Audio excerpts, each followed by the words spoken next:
Hvala puno. Guys, my name is Nick Vujicic. I was born in Australia in 1982, moved from Australia to California in the year 2006. And my life story, I'm just thankful that people have seen my life on some sort of level, whether it's just YouTube videos or seeing pictures of a limbless guy's smile. People always ask me, what happened to you and how did you overcome what you've been through. The title of the message that I've been given is Transforming the Walls into Doors. When I speak corporately, the line that I like to use is changing obstacles into opportunities. Now, I'm very well aware to share with you as well, I know that there are 1 billion people going hungry today. I know that this year 1 million people will commit suicide. It's 1 every 40 seconds. I know today there are 120 million slaves, and I've met sex slaves, and I've seen the top of the pyramid as far as business and met the billionaires. I've met bankers, and I've also met orphans. We're all looking for something. We're all looking for hope. Hope you can't just have just because you were born with hope.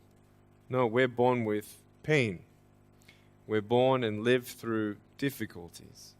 And in our life, my parents always taught me that even though we don't know why I was born this way, that we have a choice. Either to be angry for what we don't have, or be thankful for what we do have. The power of that choice was the first thing that I had to overcome and decide for myself, especially in the early years of school. A lot of kids would come up to me and tease me. And I've been speaking at 5 congresses. I've met 7 presidents all around the world. My largest crowd was 110,000. I have 30,000 invitations for me to speak. So wherever I go, I talk about the value of life. I talk about anti-bullying messages for the school systems in different nations. The greatest thing is love. When we feel like we don't have enough love and we don't have enough hope, we start losing strength to live. For me, in my life as a child, I had a big wall. I was surrounded by 4 walls and a low ceiling of opportunity. I was set free in so many different ways, and especially surviving from day to day with my parents who loved me, who encouraged me, who told me that I was beautiful the way that I was, and not to worry about what other people said about me. I was actually the first special needs child to be integrated into the mainstream education system in Australia, and I was awarded Young Citizen of the Year in 1990. And the world is a hurting place, and the world needs hope, and the world needs love. Without hope, we feel like, why are we here?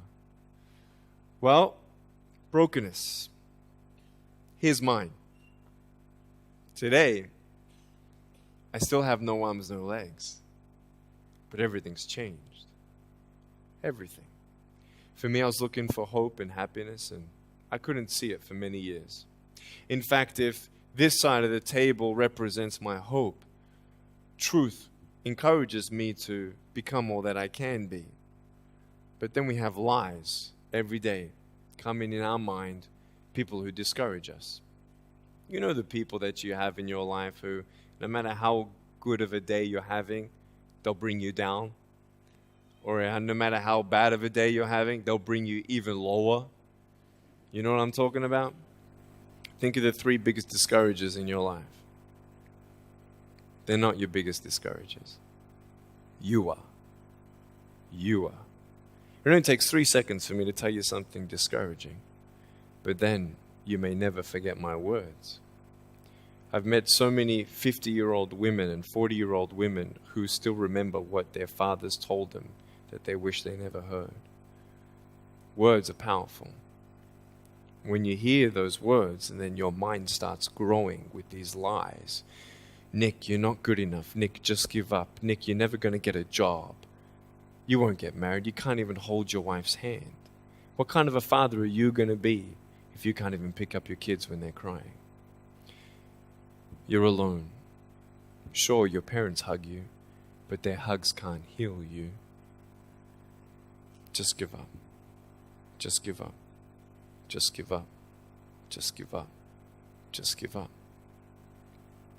At age 8, I thought that I should commit suicide.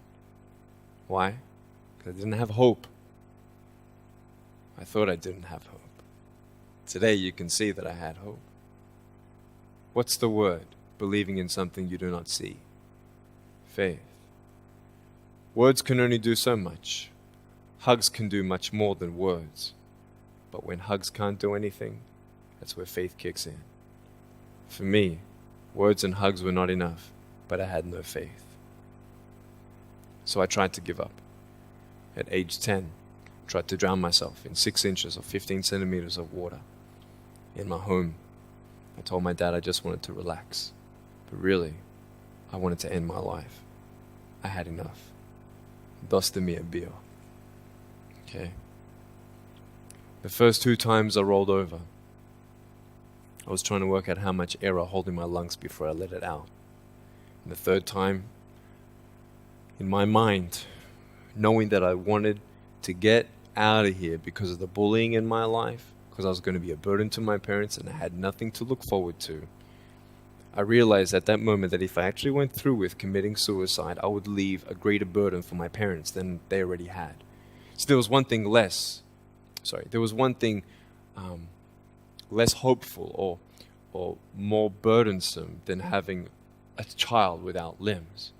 What is it? A child without limbs who gives up. So when I saw in my mind my mum and my dad and my brother crying at my grave if I went through with it, that one thought saved me. If my parents never told me that I was beautiful the way that I was, if my parents never told me that I was special and that I was loved, I wouldn't be here today. So I encourage every single parent who tries their best to encourage their teenagers. Especially in the West, many teenagers put a do not disturb sign on their door. I'm sure, the conversations all around the world between a parent and a teenager. How was school? Fine. What'd you learn? Nothing. Did you do your homework? No. And that's the conversation for the day. And when you try to tell your children that they're beautiful, so of course I'm beautiful. I'm your son. I'm your daughter. Of course you're going to say that. But they're right. Every single human being has value, and my value is not determined on how I look or what job I have or where I'm from, where I was born, how much money. All that stuff is nothing. So many teenagers, tease each other for how we look, and I tell the teenagers, do you think that I'm cool enough to be your friend? They're like, yeah, of course. I said, but I have no arms, no legs. And they said, doesn't matter. I said, really? So it doesn't matter that I have no arms, no legs? I said, no, it doesn't matter. I said, then actually, if it doesn't matter, then why do we kill each other with our words if it actually doesn't matter? Why do we look ourselves in the mirror and see ugly instead of valuable? I want to ask you today, what are you looking for? If I gave you $1 billion, would you be happy? If you gave me $1 billion, I'd be very happy. But then if my mum dies tonight, am I happy? No. With all the money in the world, I'll never be happy. Why? Because money is something that cannot heal the soul. So many teenagers are looking for love, which love does heal the soul. Love does complete the soul. But even sex before marriage, I was a virgin before I got married. Yeah, I've got a gorgeous wife. We're pregnant with our first son. And I don't need hands to hold her hand. I only want to hold her heart. And how am I going to hug my kids? So many kids, they come up to me. It's amazing. They put their hands behind their back and hug me with their neck. And I've realized in life, even the worst parts of my life can be turned into good.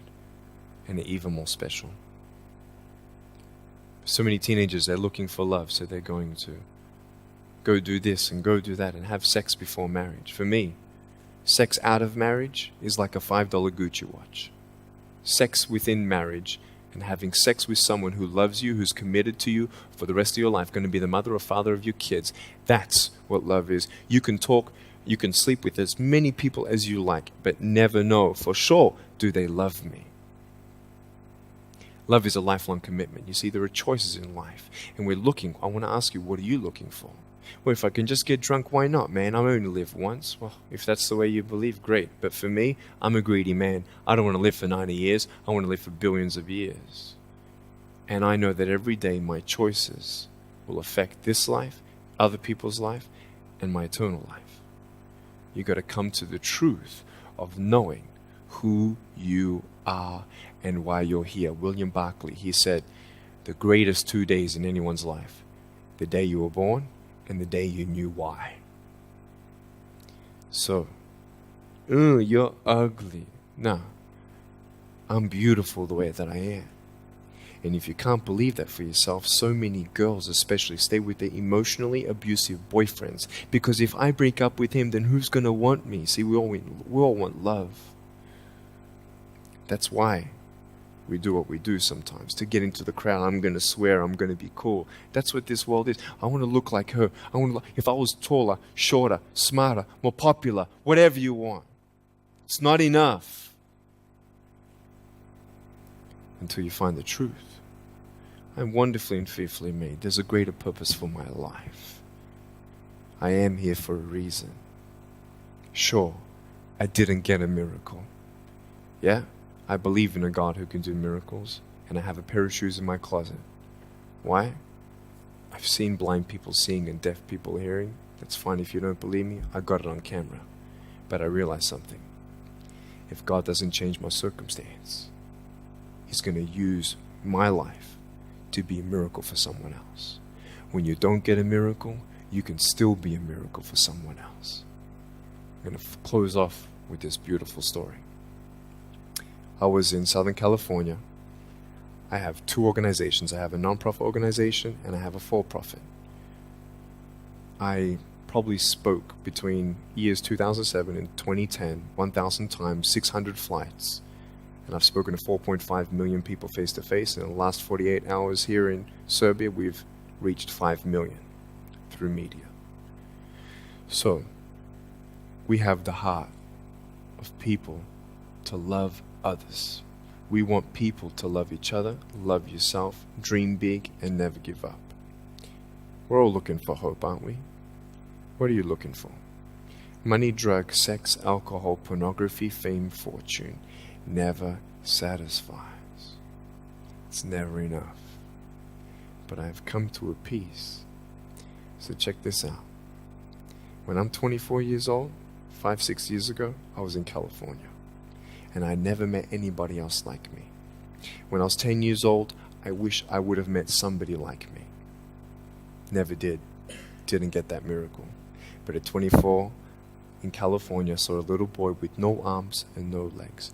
19 months old, just like me. I knew he was going to be bullied. I knew he was going to go through depression. I knew he would feel alone. I knew that he would get worried if he's ever going to have a girlfriend, and so on and so on. I got the father to bring him up on stage in front of 2,000 people. And everyone was crying. And it was a materialization of when you don't get a miracle, you can be a miracle for someone else. I am not a superhero. I go through ups and downs. So do you. But take one day at a time. And if you haven't found that peace of knowing who you are and why you're here, and where you're going when you're not here, for me, I want you to know that's how I've overcome. I don't have any walls. My book's called Life Without Limits. And what will be, will be. I've acted in a short film, 30 awards. I got Best Actor in a Short Film. I've done my own music video. I've written 2 books. First book, 30 languages, 800,000 copies. I'm 29, and we know 1 billion people know who I am. Not to bring up my pride or my name or my status. Trust me, I'm just like you. But I hope you are inspired to know that if I can dream big, then so can you. There are no walls. Find your peace, and you'll make your walls doors. Thank you so much.